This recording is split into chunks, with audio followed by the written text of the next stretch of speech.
Hello guys, what's up and welcome back to our YouTube channel.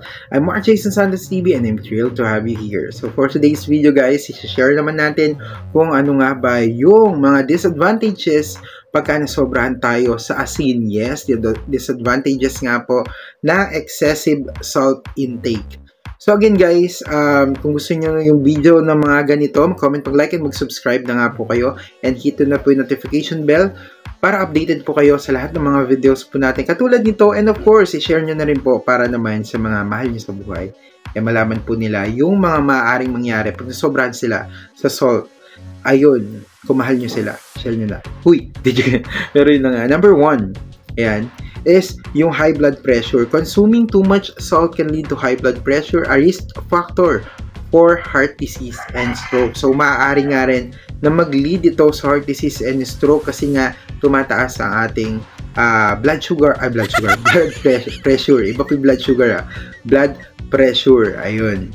So, yun yung kauna-unahan na nasa listahan nga po natin, yung high blood pressure. Kung high blood ka, kung may high blood ka, yan, mag-avoid mo rin yung maalat na pagkain para hindi masyado mag-trigger nga po yung pag-high blood mo. And of course, marami pang mga bagay na pwede ding maging cause ng pag-high blood nga po natin. Pero isa nga po ang salt dito. So number 2, ayan, yung kidney disease. Ayan, alam naman natin na pagka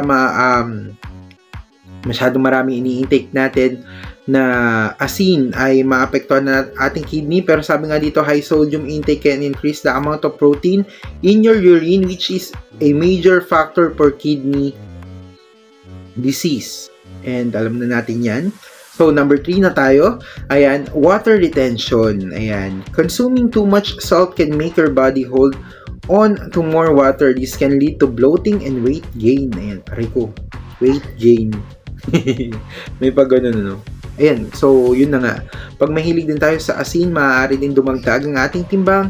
And of course, yung bloating sensation.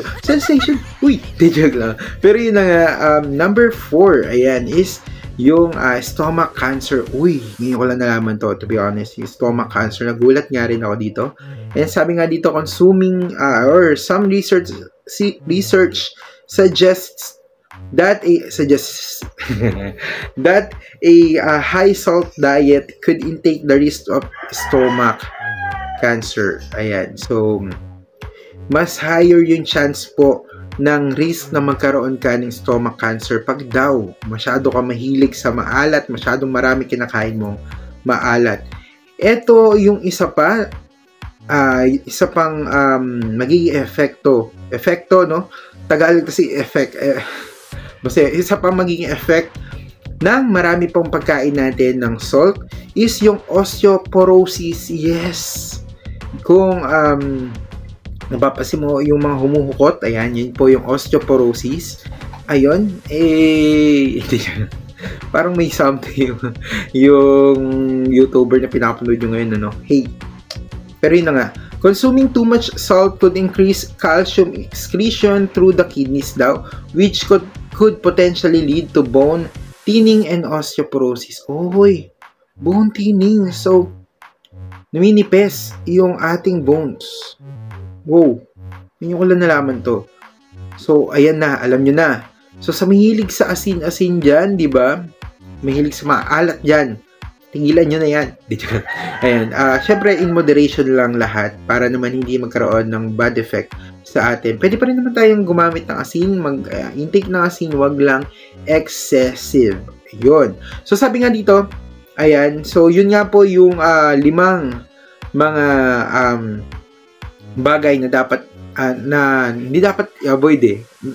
Nag-vlog kasi ako kanina eh, parang mga dapat i-avoid. So, kung hindi pa papanood yung mga dapat i-avoid sa cosmetics or sa mga skincare natin, ay, panoorin nyo na po yun. Pero iba to, ayan, ito po yung 5 bagay na maaaring mangyari sa atin pag nasobrahan tayo sa asin. Pero sabi nga dito, the key with salt as with many things is balance nga daw. The American Heart Association recommends no more than 2,300 milligrams nga po a day and moving toward an ideal limit of no more than 1,500 milligram per day for most adults nga daw po.